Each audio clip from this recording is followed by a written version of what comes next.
नमस्कार विद्यार्थी मित्र हो, मॅथ्स क्लासरूममध्ये आपणा सर्वांचं मनपूर्वक स्वागत. मी DJ वाघ, श्री वसंतराव जयवंतराव देशमुख हायस्कूल कोल्हापूर. आज आपण 9th मॅथ्स 2 मधील 3rd चॅप्टर ट्रायंगल्स कंटिन्यू करीत आहोत. आजच्या या व्हिडिओमध्ये प्रॅक्टिस सेट 3.3 ज्या अंतर्गत isosceles triangle theorem, converse of isosceles triangle theorem, theorem of 30 degree, 60 degree, 90 degree triangle and 45, 90 degree triangle याविषयी सविस्तर माहिती जाणून घेणार आहोत. So let's get started.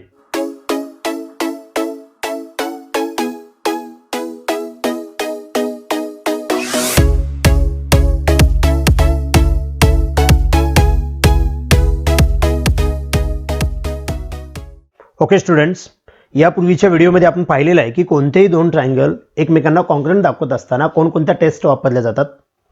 शिवाय जर एकदा ट्रायंगल ते कॉन्ग्रंट झाले की त्याचे जे रिमेनिंग पार्ट्स असतात म्हणजे त्या करस्पॉन्डिंग साइड्स आणि करस्पॉन्डिंग अँगल्स असतील तर ते एकमेकांशी कसे कॉन्ग्रंट होतात याविषयीची माहिती यापूर्वी पाहिलेली आहे. तुम्ही तो व्हिडिओ पाहिला नसेल तर पाहून घ्या, जेणेकरून त्याच्या आधारे आपण या प्रॅक्टिस सेटमध्ये जे सुरुवातीला दोन थेरम पाहणार आहोत, आयसोसलेस ट्रायंगल थेरम आणि त्याचा कॉन्व्हर्स, याचा उपयोग इथं होणार आहे. हे जे दोन थेरम आहेत ते आपल्या पुस्तकामध्ये सॉल्व्ह करून दिलेले आहेत. फक्त आपण ते थोडेसे समजावून घेऊया. ॲट फर्स्ट ते थेरम काय सांगतात लक्षात घ्या. Isosceles triangle theorem: if two sides of triangles are congruent, then the angles opposite to them are congruent. ज्या ट्रायंगलच्या दोन साइड इक्वल असतात ज्याला आपण आयसोसलेस ट्रायंगल असं म्हणतो.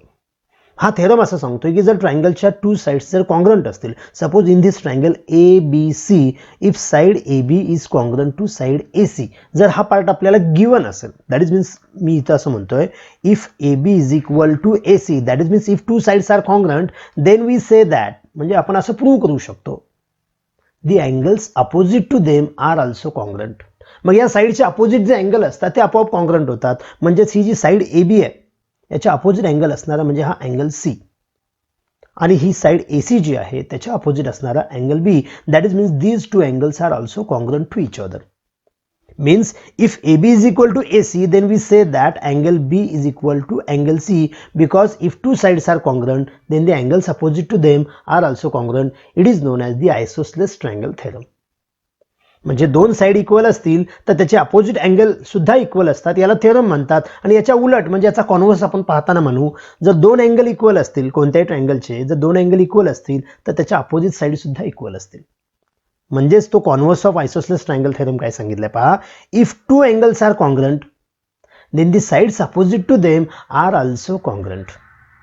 म्हणजे सपोज ह्या ट्रायंगल ABC मध्ये जर B आणि C हा अँगल कॉन्ग्रंट दिला असेल, हे गिवन पार्ट असेल, that is means if angle B which is equal to angle C, then we say that या B च्या अपोजिट असणारी साइड म्हणजे AC असेल, किंवा अँगल C च्या अपोजिट साइड असणारी ती AB आहे, then we say that AB is equal to AC, because if two angles are congruent, then the sides opposite to them are also congruent. मग हा आयसोसलेस triangle theorem आणि त्याचा converse याचं proof कशा पद्धतीने पाहिलं जातं, जे आपल्या पुस्तकामध्ये दिले ते थोडंसं आपण इथे समजावून घेऊया. सुरुवातीला आपल्याला आयसोसलेस ट्रायंगल थेरमचा प्रूफ कशा पद्धतीने दिलाय ते पाहूया. थेरम पुन्हा एकदा रिपीट करतोय. If two sides of a triangle are congruent, then the angles opposite to them are congruent. म्हणजे साइड कॉन्ग्रंट असतील तर अँगल कॉन्ग्रंट असतात. आता हे स्टेटमेंट आहे त्यामुळे आपण स्वतः एक फिगर काढतो. Suppose this is triangle ABC आणि ह्यामध्ये दोन साइड कॉन्ग्रंट आहेत असं सांगितलंय, याचाच अर्थ यातल्या कोणत्याही दोन साइड आपण कॉन्ग्रंट दाखवतो. म्हणून इथं गिवन असं लिहिलेलं आहे, in triangle ABC side AB congruent side AC. AB आणि AC या दोन साइड जर कॉन्ग्रंट असतील म्हणजे हा गिवन पार्ट झाला. जर असं असेल तर आपल्याला प्रूव्ह करायचं आहे, म्हणजेच गिवन नंतर आपण टू प्रूव्ह लिहितो. आपल्याला प्रूव्ह करायचे की अँगल ABC आणि हा ACB कॉन्ग्रंट आहे, म्हणजेच या साइडच्या अपोजिट असणारे अँगल कॉन्ग्रंट आहेत. जे आपण प्रूव्ह करणार आहोत त्याच्या खुणा इथं करायच्या नाहीत, या अगोदर तुम्हाला समजण्यासाठी फक्त त्या खुणा केल्या. म्हणजेच आपल्याला इथला हा अँगल B आणि हा जो अँगल C आहे जो आपल्याला कॉन्ग्रंट दाखवायचा आहे, that is means angle ABC congruent angle ACB. यापूर्वी आपण असं पाहिलंय की जेव्हा दोन ट्रायंगल एकमेकांना कॉन्ग्रंट असतात तेव्हा त्याचे जे करस्पॉन्डिंग अँगल्स असतील किंवा करस्पॉन्डिंग साइड्स असतील ते आपोआप कॉन्ग्रंट होतात.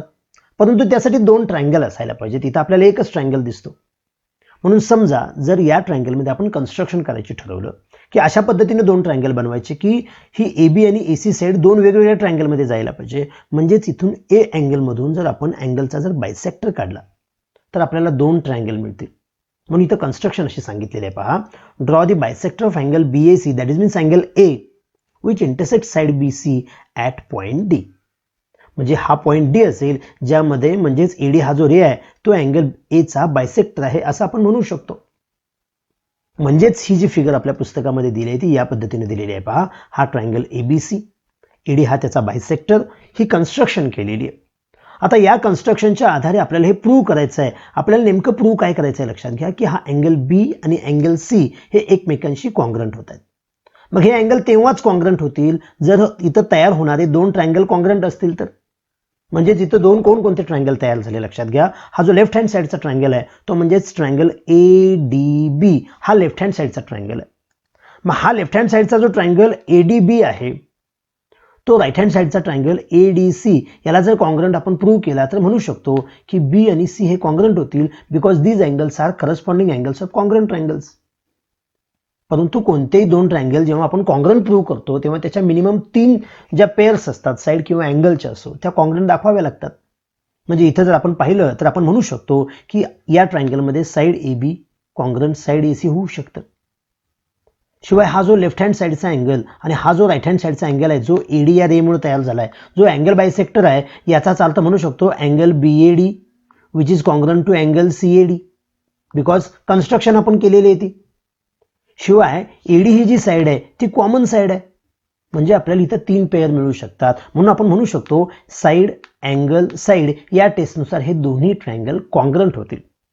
म्हणून इथं सुरुवातीला आपल्याला ते दोन्ही ट्रायंगल कॉन्ग्रंट दाखवलेले आहेत. म्हणजे जिथं काय दिले पहा in triangle ABD and triangle ACD. AB ला AC सारखं कारण हा गिवन पार्ट आहे. BAD आणि हा जो CAD अँगल आहे तो इक्वल आहे कारण आता आपण कन्स्ट्रक्शन केलेले आहे. AD हा त्याचा बायसेक्टर कन्स्ट्रक्ट केलेला आहे आणि AD ही त्याची कॉमन साईड आहे. म्हणजेच हे दोन ट्रायंगल कॉन्ग्रंट होतील बिकॉज ऑफ SAS टेस्ट.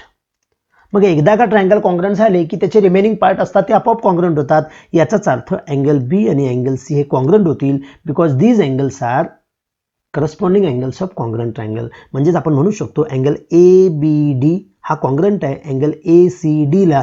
मग ABD म्हणजेच ABC आणि ACD म्हणजेच ACB. म्हणून पुढची स्टेप आपल्याला इथं अशी दिलेली आहे that is means angle ABD जो आहे म्हणजे B अँगल आहे तो कॉन्ग्रंट असेल अँगल ACD ला because of these angles are corresponding angles of congruent triangles. हे ट्रायंगल कॉन्ग्रंट आहेत म्हणून त्याचे करस्पॉन्डिंग अँगल कॉन्ग्रंट झाले. मग ABD म्हणजेच ABC आणि ACD म्हणजेच ACB बिकॉज BDC हे कोलिनियर पॉइंट्स आहेत. म्हणजेच आपण काय प्रूव्ह केलं दोन साईड सेम आहेत कॉन्ग्रंट आहेत म्हणजे त्याचे अपोजिट अँगल हे कॉन्ग्रंट झाले. यालाच आपण आयसोसेलेस ट्रायंगल थेरम म्हणतो. मग याच्या आधारे आपण अजून एक थेरम प्रूव्ह करू शकतो. थेरमच्या आधारे जो थेरम प्रूव्ह केला जातो ज्याला कोरोलरी असं म्हटलं जातं. इथं असं प्रूव्ह केलं की 2 साइड्स इक्वल असल्यामुळे 2 अँगल्स इक्वल झाले. मग तिन्ही साईड इक्वल असतील तर तिन्ही अँगल आपण कॉन्ग्रंट प्रूव्ह करू शकतो ज्याला या थेरमची कोरोलरी असं म्हणतात जी आपल्या पुस्तकामध्ये सांगितलेली आहे ती खूप महत्त्वाची आहे. If all sides of a triangle, that means 3 sides of a triangle are congruent, then all angles are also congruent. म्हणजे जसं 2 साइड इक्वल असतील कॉन्ग्रंट असतील तर त्याच्या अपोजिट दोन्ही अँगल कॉन्ग्रंट असतात. सेम वे जर तिन्ही साइड इक्वल असतील तर तिन्ही अँगल कॉन्ग्रंट आहेत असं आपण म्हणू शकतो. म्हणजेच हा आयसोसेलेस ट्रायंगल थेरम आणि त्याची कोरोलरी ज्या पद्धतीने पाहिली त्याच पद्धतीने आता converse of isosceles triangle theorem आणि त्याची कोरोलरी काय आहे ते पाहूया. Converse of isosceles triangle theorem. Theorem काय सांगतोय पहा. If 2 angles of a triangle are a congruent then the sides opposite to them are congruent. म्हणजे जसा थेरम होता की साइड्स इक्वल असतील तर अँगल इक्वल असतात. त्याच्या उलट जर अँगल इक्वल असतील तर त्याच्या अपोजिट ज्या साइड असतात त्या इक्वल असतात. म्हणजे suppose in this triangle PQR if angle Q is congruent to angle R. हे दोन अँगल जर कॉन्ग्रंट असतील तर आपण असं म्हणू शकतो की याच्या ज्या अपोजिट साइड असतात म्हणजे Q ची अपोजिट साइड PR, R ची अपोजिट साइड PQ ह्या कॉन्ग्रंट असणार. म्हणजे याचं प्रूफ लिहित असताना सुरुवातीला आपल्याला एवढंच माहिती आहे की या ट्रायंगलमध्ये फक्त हे दोन अँगल इक्वल आहेत. That is means in triangle PQR angle Q equal to angle R. That is means angle PQR is equal to angle PRQ हा गिवन पार्ट येईल. आणि आपल्याला टू प्रूव्ह म्हणजेच PQ is equal to PR असेल. या अगोदरच्या थेरममध्ये जशी construction केली तीच कन्स्ट्रक्शन इथं आहे. म्हणजे कसं आहे की 2 साइड इक्वल दाखवायचे म्हणजेच 2 ट्रायंगल व्हायला पाहिजेत. त्यासाठी रे PM हा जो आहे तो अँगल P चा आपण बायसेक्टर आहे तो कन्स्ट्रक्ट केला. म्हणजे गिवन टू प्रूव्ह या ज्या काही गोष्टी आहेत त्या पडदिशी इथं दाखवते पहा. म्हणजेच गिवन दिलेलं आहे की त्या ट्रायंगलमध्ये दोन अँगल इक्वल आहेत, म्हणून आपल्याला प्रूव्ह करायचे की त्याच्या अपोजिट साईड्स इक्वल असतील. त्यासाठी जी कन्स्ट्रक्शन केलेली आहे तो म्हणजे त्या अँगल पीचा अँगल बायसेक्टर ड्रॉ केलेला आहे, जो अपोजिट साईडला एम पॉईंटमध्ये इंटरसेक्ट होतो. आता हे जे दोन ट्रायंगल या बायसेक्टरमुळे हे जे दोन ट्रायंगल तयार झालेले आहेत ते जर आपण कॉन्ग्रंट प्रूव्ह केले की त्याचे रिमेनिंग पार्ट्स म्हणजेच corresponding sides corresponding angle congruent होतात. म्हणजेच या दोन ट्रायंगलचा विचार केला, that is means in triangle P M Q and triangle P M R, तर आपण म्हणू शकतो angle Q is equal to angle R, because this is the given part. म्हणजे ही एक स्टेप झाली, एक करस्पॉन्डिंग पेअर झाली. दुसऱ्या पेअरला आपण म्हणू शकतो हा जो अँगल लेफ्ट साईडचा आहे आणि हा राईट साईडचा, हे अँगल इक्वल आहेत कारण हा अँगल बायसेक्टर आहे. That is means angle Q P M equal angle R P M या पद्धतीने म्हणू शकतो. म्हणजे हे दोन अँगल इक्वल होतील कारण ही कन्स्ट्रक्शन आहे आणि दोन्ही ट्रायंगलमध्ये पी एम ही जी साईड आहे ती कॉमन साईड आहे, म्हणून हे दोन ट्रायंगल कॉन्ग्रंट होतील. मात्र या टेस्टला आपण अँगल आणि इथं मध्ये जर पी क्यू असतं तर ASA म्हटलं असतं. इथं अँगल वेगवेगळे आहेत आणि साईड वेगळी आहेत, त्यांनी इन्क्लूड केलेली साईड नाही आहे, त्यामुळे ह्याला साईड अँगल टेस्ट असं म्हणतात. आपल्या पुस्तकामध्ये ज्या 4 टेस्ट दिलेल्या आहेत त्यामध्ये नाही आहे, परंतु ही टेस्ट सुद्धा गृहीत धरतात. याचाच अर्थ हे जे दोन ट्रायंगल कॉन्ग्रंट झाले ते SAA टेस्टनुसार कॉन्ग्रंट झाले. मग एकदा का ट्रायंगल कॉन्ग्रंट असतील तर त्याचे रिमेनिंग जे पार्ट्स असतात करस्पॉन्डिंग पेअर्स असतात ते कॉन्ग्रंट होतात. याचाच अर्थ साईड PQ आणि PR कॉन्ग्रंट होणार कारण त्या कॉन्ग्रंट ट्रायंगलच्या करस्पॉन्डिंग साईड्स आहेत. म्हणून इथं आपल्याला प्रूफ जे आहे ते ॲक्टिव्हिटी टाईप पूर्ण करण्यासाठी दिलेलं आहे. पहिल्यांदा सांगितलेलं आहे in triangle PQM and PRM, म्हणजे लेफ्ट हँड साईडचा आणि राईट हँड साईडच्या ट्रायंगलमध्ये angle PQM that is means angle Q is congruent to angle PRM. जो Q ला कॉन्ग्रंट आहे तो R अँगल आहे because this is the given part. Same way angle QPM आणि RPM कॉन्ग्रंट आहेत कारण ही आपण कन्स्ट्रक्शन केलेली आहे, म्हणून इथं रिझन लिहितोय आपण कन्स्ट्रक्शन. आणि साईड PM ही दोन्हीमध्ये आहे त्यामुळे आपण म्हणू शकतो segment PM congruent segment PM because it is a common side. म्हणून हे जे दोन ट्रायंगल असतील PQM PRM हे कॉन्ग्रंट होतील because of side angle test. आपण ASA टेस्ट तेव्हा वापरतो जेव्हा दोन अँगल कॉन्ग्रंट असतात आणि त्या दोघांनी इन्क्लूड केलेली साईड कॉन्ग्रंट असते. जर इथं आपल्याला PQ आणि PR कॉन्ग्रंट असते आणि त्यावेळी जर ट्रायंगल कॉन्ग्रंट सांगितले असते तर आपण ASA वापरलं असतं. इथं जी आहे ती साईड अँगल टेस्ट आहे. मग एकदा जर ट्रायंगल कॉन्ग्रंट झाले की त्याचे रिमेनिंग पार्ट आपोआप कॉन्ग्रंट होतात. म्हणजे सेगमेंट PQ म्हणजे ही जी साईड PQ आहे ती साईड PR ला कॉन्ग्रंट होईल because these are corresponding sides of congruent triangles. म्हणजेच तुम्हाला CSCT आणि CACT हे बऱ्याच वेळा वापरावं लागणार आहे. म्हणजे एकदा का ट्रायंगल कॉन्ग्रंट झाले की या पद्धतीने आपण त्याचे जे करस्पॉन्डिंग साईड्स आणि करस्पॉन्डिंग अँगल्स आहेत ते कॉन्ग्रंट म्हणू शकतो. म्हणजेच या थेरममध्ये आपण काय प्रूव्ह केलं की जर दोन अँगल कोणत्याही ट्रायंगलचे कॉन्ग्रंट असतील तर त्याचे अपोजिट साईड सुद्धा कॉन्ग्रंट असतात. यालाच आपण converse of isosceles triangle theorem म्हणतो. मग या थेरमच्या आधारे आपण जो थेरम प्रूव्ह करू शकतो ज्याला कोरोलरी म्हणतो. मग 2 अँगल्स कॉन्ग्रंट असतील तर 2 साईड्स कॉन्ग्रंट. याचाच अर्थ 3 अँगल्स जर कॉन्ग्रंट असतील तर 3 साईड सुद्धा कॉन्ग्रंट होणार. म्हणून ती कोरोलरी काय दिलेली आहे पहा. If 3 angles of a triangle are congruent then its 3 side are also congruent. म्हणजे कोणत्याही ट्रायंगलचे ऑल अँगल्स जर कॉन्ग्रंट असतील तर त्याच्या ऑल साईड सुद्धा कॉन्ग्रंट होणार. साहजिकच तो इक्विलॅटरल ट्रायंगल होणार आहे. म्हणजेच ट्रायंगलच्या साईड इक्वल असतील तर त्याच्या अपोजिट अँगल्स इक्वल असतात, याला आपण थेरम म्हणू. आणि अँगल्स इक्वल असतील तर त्याचे अपोजिट साईड्स इक्वल असतात, त्याला आपण कॉन्व्हर्स म्हणू. यावर आधारित प्रॅक्टिस सेटमध्ये एक एक्झाम्पल आहे ते पाहूया. क्वेश्चन फर्स्ट काय दिलं पहा. Find the values of X and Y using the information shown in the figure. Find the measures of angle ABD and ACD. Angle ABD हा संपूर्ण अँगल विचारलेला आहे, ॲज वेल ॲज अँगल ACD म्हणजे हा संपूर्ण अँगल विचारलेला आहे. इथं थोडंसं तुम्ही पाहिलं तर लक्षात येईल की इथं आपल्याला काही अँगलचे मेजर्स दिलेले आहेत. जसं की हा जो ट्रायंगल ABC आहे याच्यामध्ये हा अँगल C म्हणजे ट्रायंगल ABC मधला अँगल ACB 50 डिग्रीचा दिलेला आहे आणि इथं X डिग्री सांगितलेला आहे. ह्या दोन साईड्स इक्वल आहेत म्हणजे हे दोन्ही अँगल इक्वल असतील. कारण आयसोसेलेस ट्रायंगल थेरम आपल्याला काय सांगतोय, if sides are equal then opposite angles are equal. म्हणजे हा 50 डिग्रीचा असेल तर आपल्याला हा 50 डिग्रीचा दाखवावा लागेल. सेम वे या ट्रायंगल BDC मध्ये BD आणि DC ह्या साईड इक्वल दाखवलेले आहेत, त्या साईडनी इंडिकेट केलेले आहेत. म्हणजे त्याचे अपोजिट अँगल सुद्धा इक्वल असणार. म्हणजे हा 60 डिग्रीचा जर असेल अँगल DBC तर हा अँगल DCB सुद्धा 60 डिग्रीचा असेल. म्हणजे हा 50 डिग्रीचा आहे म्हणून इथला 50 डिग्रीचा होईल. हा 60 डिग्रीचा आहे, म्हणजे हा सुद्धा 60 डिग्रीचा होईल. या पद्धतीने सुरुवातीला आपण एक्स आणि वायची व्हॅल्यू फाइंड आउट करूया. मग त्याच्या आधारे आपण म्हणू शकतो अँगल एबीडीचं जर मेजरमेंट काढायचं असेल तर 50 + 60. सेम वे अँगल एसीडीचं मेजर काढायचं असेल तरी पुन्हा 50 + 60 करावं लागेल. या पद्धतीने आपण ते सॉल्व्ह करू शकतो. म्हणजे त्याचं प्रेझेंटेशन करत असताना काय करावं लागेल पहा. In triangle ABC AB is equal to AC, या ट्रायंगलमध्ये ह्या दोन साईड्स इक्वल दिलेल्या आहेत. ह्याला रिझन देऊया आपण गिवन, कारण क्वेश्चनमध्येच आपल्याला त्या इक्वल साईडने इंडिकेट करून दिलेले आहेत. मग साईड्स इक्वल आहेत याचाच अर्थ त्याचे अपोजिट अँगल इक्वल असणार, म्हणजेच अँगल ABC.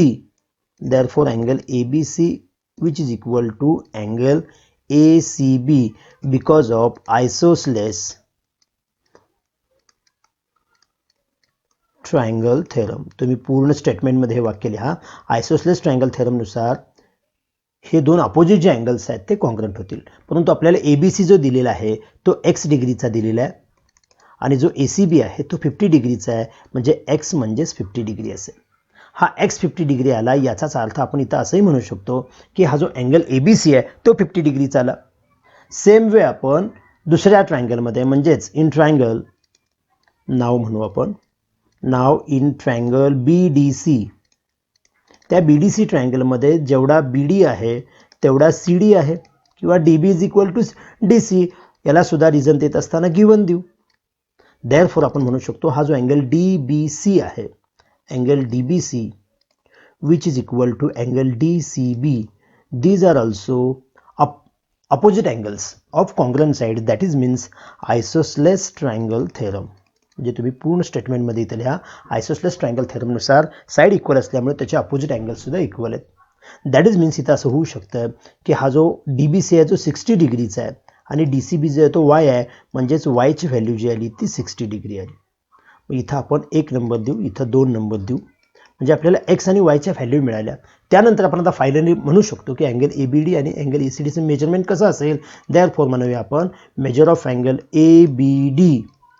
हा ABD म्हणजेच हा संपूर्ण अँगल, म्हणजेच अँगल जो आहे मेजर ऑफ अँगल ABC वरच्या ट्रायंगलमधला अँगल हा, plus major of angle DBC.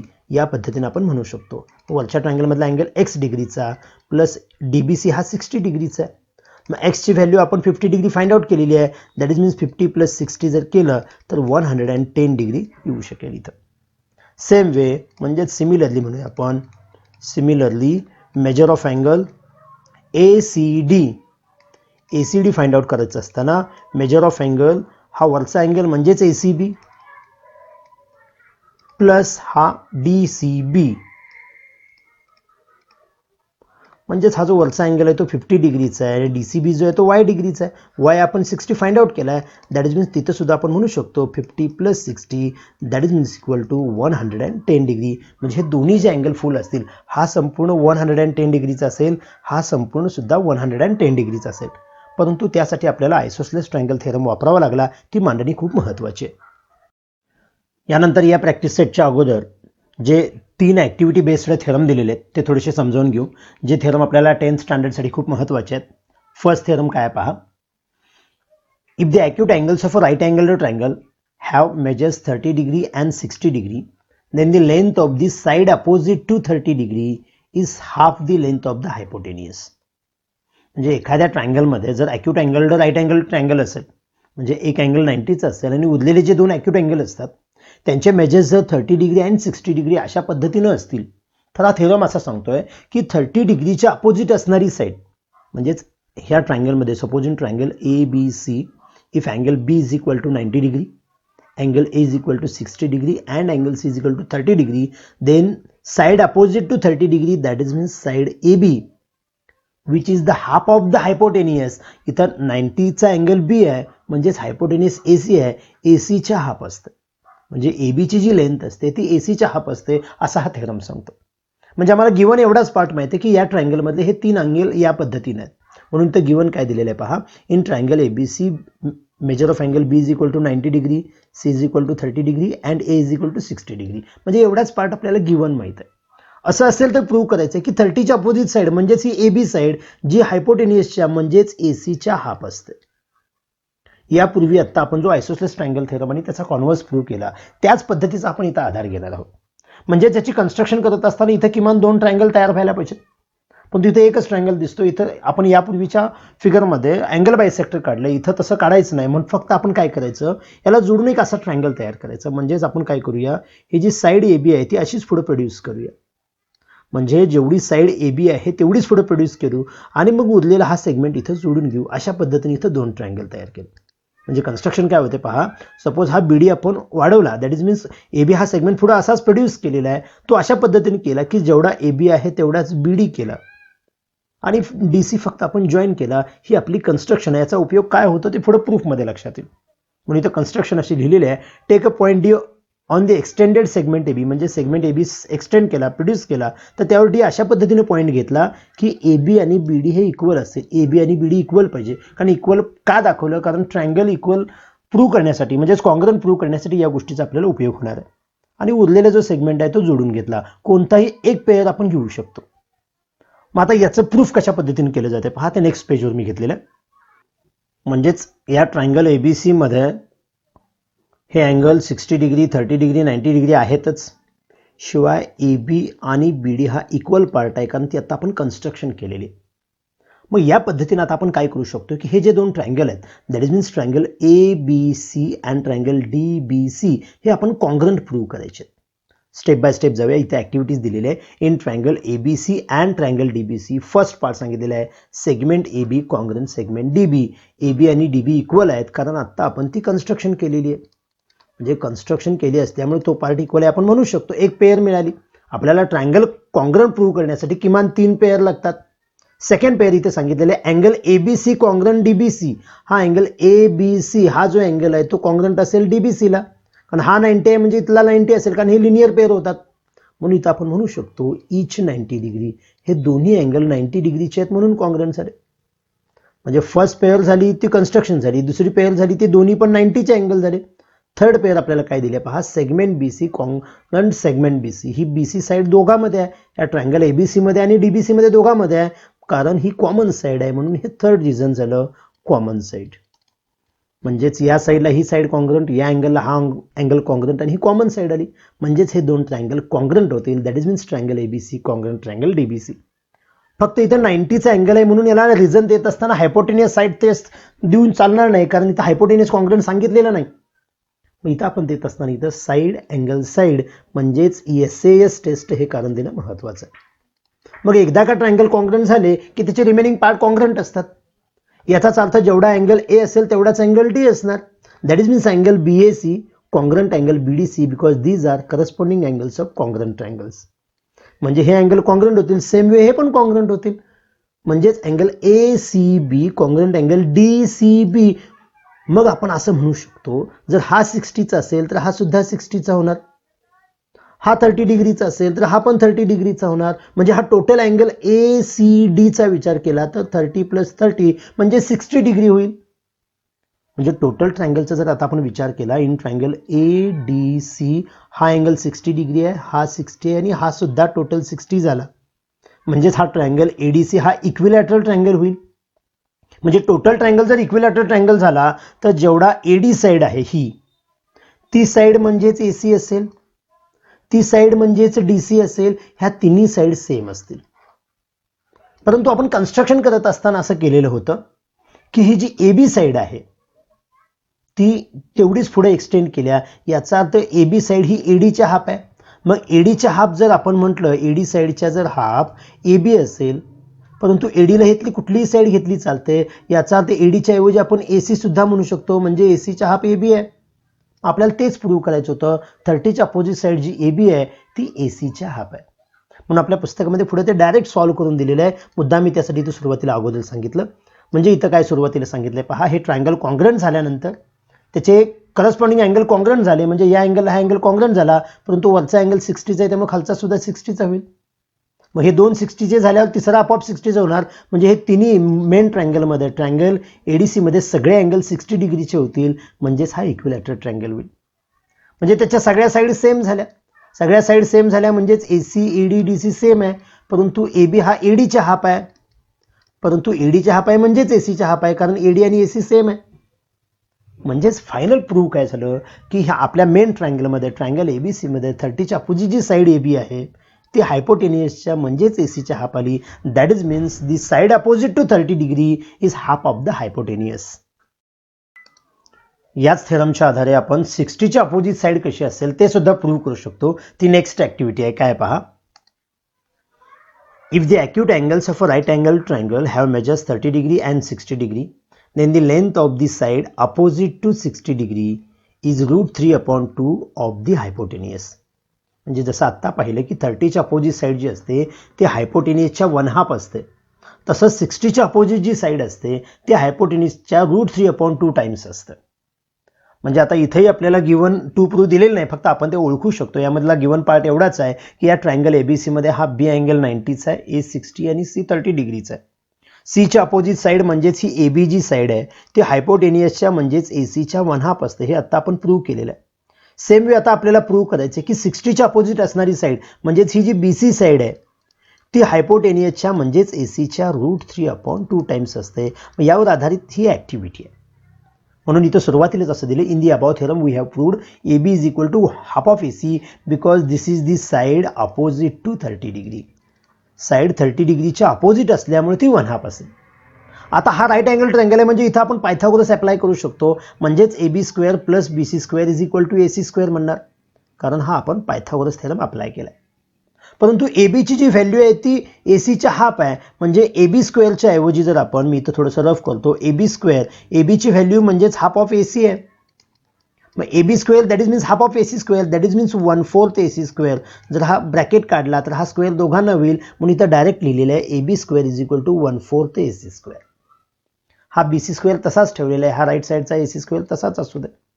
म्हणजे फक्त या राईट अँगल ट्रायंगलमध्ये पायथागोरस अप्लाय केला आणि त्यामध्ये जी आपण यापूर्वीच्या थेरममध्ये व्हॅल्यू फाइंड आउट केली, 30च्या अपोजिट साईड जी 1/2 असते ती व्हॅल्यू फक्त आपण सबस्टिट्यूट केली. मग आता इथे ए सी स्क्वेअर आहे, इथे ए सी स्क्वेअर आहे, दोन्ही एका साईडला घेऊया. म्हणजेच 1/4 ए सी स्क्वेअर जर राईट साईडला गेला तर तो मायनस होईल. मग आता हे मायनस गेल्यानंतर आपण राईट साईडला काय करू शकतोय पहा, हा A C square minus 1/4 A C square आहे. इथं काय नाही म्हणजे 1/1 आहे असं म्हणूया आपण. म्हणजेच ए सी स्क्वेअर जर आपण कॉमन घेतला तर इथं 1/1 मायनस 1/4 होईल. म्हणजेच हे पुढं ब्रॅकेट जर सॉल्व्ह करायचं असेल तर 4/4 मायनस 1/4 असं होईल. That is means 3/4 A C square होईल. म्हणजेच हे पुढे सॉल्व्ह करत गेलो तर आपल्याला 3/4 ए सी स्क्वेअर या पद्धतीने त्याची व्हॅल्यू मिळेल. म्हणजे ए सी स्क्वेअर सेम होता म्हणून एका साईडला घेतला आणि त्या पद्धतीने राईट साईड आपण फक्त सॉल्व्ह करत गेलो. आता इथं बी सी स्क्वेअर आहे, दोन्ही बाजूचे जेव्हा आपण स्क्वेअर रूट काढू, taking square root on both side, B C स्क्वेअरचं स्क्वेअर रूट बी सी असेल. 3चं स्क्वेअर रूट निघणार नाही म्हणून त्याला आपण √3 ठेवूया. तसंच 4चं स्क्वेअर रूट 2, ए सी स्क्वेअरचं root A C, that is means B C हा ए सीच्या √3/2 टाइम्स असेल, जे आपल्याला प्रूव्ह करायचं होतं. म्हणजेच आपण काय शिकलो पहा, जेव्हा ट्रायंगलमध्ये तिन्ही अँगल 30, 60, 90 या पद्धतीने असतात तेव्हा 30ची अपोजिट जी साईड असते ती हायपोटेनियसच्या 1/2 असते आणि 60ची अपोजिट जी साईड असते ती हायपोटेनियसच्या √3/2 टाइम्स असते. हा जो एक प्रकारचा ट्रायंगल आहे हा आपल्या सेट स्क्वेअरमध्ये म्हणजे आपण कंपास बॉक्समध्ये अशा पद्धतीचा एक सेट स्क्वेअर वापरत असतो. आपल्या कंपास बॉक्समध्ये अजून एक सेट स्क्वेअर असतो, म्हणजेच अजून एक ट्रायंगल असतो ज्यामध्ये अँगल जे असतात ते 45, 45, 90 या पद्धतीने असतात. मग तो थेरम काय सांगतोय ती लास्ट ॲक्टिव्हिटी पाहूया. If the measures of angles of a triangles are 45, 45, 90 degree, then the length of each side containing right angle, प्रत्येक साईडची जी लेंथ असते is 1/√2 times of the hypotenuse. म्हणजे ट्रायंगलमध्ये जर 45, 45, 90 या पद्धतीने अँगल असतील तर राईट अँगल असणाऱ्या दोन्ही साईड ह्या इक्वल असतात, कारण अँगल जे आहेत ते कॉन्ग्रंट आहेत, त्यामुळे त्याच्या अपोजिट साईडसुद्धा कॉन्ग्रंट असतील. त्यामुळे ह्या दोन्ही साईड ज्या इक्वल असतात पण त्या हायपोटेनियसच्या 1/√2 टाइम्स असतात. या अगोदरच्या ॲक्टिव्हिटीप्रमाणेच आपण इथं राईट अँगल ट्रायंगलमध्ये पायथागोरस वापरायचं आहे. म्हणजेच बाय पायथागोरस थेरम इथं म्हणूया A B square plus B C square. A B square plus B C square म्हणजे आपण ए सी स्क्वेअर म्हणू शकतो. परंतु हे दोन अँगल इक्वल आहेत म्हणजे साहजिकच ह्या दोन साईड सेम असतात, ते सुरुवातीला दाखवून घेऊया. That is means in triangle A B C B 90चा आहे, ए आणि सी हे दोन्ही अँगल 45 डिग्रीचे आहेत. म्हणजेच बी सी आणि ए बी या साईड सेम असतील because this is the converse of isosceles triangle theorem. Isosceles ट्रायंगलचा थेरमचा कॉन्व्हर्स काय सांगतो, if two angles are congruent then the side opposite to them are also congruent. म्हणजेच A बी आणि B C equal आहे, म्हणजे ए बीच्या ऐवजी बी सी किंवा बी सीच्या ऐवजी ए बी आपण लिहू शकतो. म्हणून इथं बी सीच्या ऐवजी आपण ए बी लिहूया. कोणती तरी एक साईड एकाच्या ऐवजी वापरू, because B C and A B are equal. त्यामुळे A B square plus A B square 2ab square होईल. हा ए सी स्क्वेअर तोपर्यंत पार्ट तसाच राहू दे. आता त्यानंतर जर आपल्याला ए बी स्क्वेअरची व्हॅल्यू फाइंड आउट करायची असेल तर हा 2 मल्टिप्लाय आहे, इकडे गेल्यावर डिवाइड होईल. That is means 1/2 of A C square होईल. दोन्ही बाजूचे जेव्हा आपण स्क्वेअर रूट घेऊ तेव्हा A B स्क्वेअरचं square route A B होईल. 1/2चं स्क्वेअर रूट म्हणजे 1चं रूट 1, 2चं रूट निघत नाही म्हणून त्याला रूट 2 लिहूया. ए सी स्क्वेअरचं ए सी होईल. That is means by taking square root on both sides we get A B is equal to 1/√2 times of A C. That is means हायपोटेनियसच्या 1/√2 times आहे. म्हणजे जसं आपण 30च्या अपोजिट साईड हाफ असते, 60च्या opposite side √3/2 असते हायपोटेनियसच्या, त्या पद्धतीने 45च्या अपोजिट जर अँगल असेल साईड असेल तर ती 1/√2 टाइम असते. हे 3 नियम खूप महत्त्वाचे आहेत. आणि हा जो थेरम आहे ज्याला आपण प्रॉपर्टी, ही जी प्रॉपर्टी आहे ज्याला आपण 45, 90 ट्रायंगल थेरम असं म्हणतो. हे तिन्ही ॲक्टिव्हिटी बेस्ड हे जे थेरम जे आहेत ते 10th स्टँडर्डसाठी खूप महत्त्वाचे आहेत. म्हणून आपल्या पुस्तकामध्ये पुढे एकत्रित काय दिले पहा. Remember this. If the acute angles of right angled triangle are 30 degree, 60 degree, then the length of the side opposite to 30 degree is half of the hypotenuse. म्हणजे 30च्या अपोजिट जी असते ती हायपोटेनियसची हाफ असते.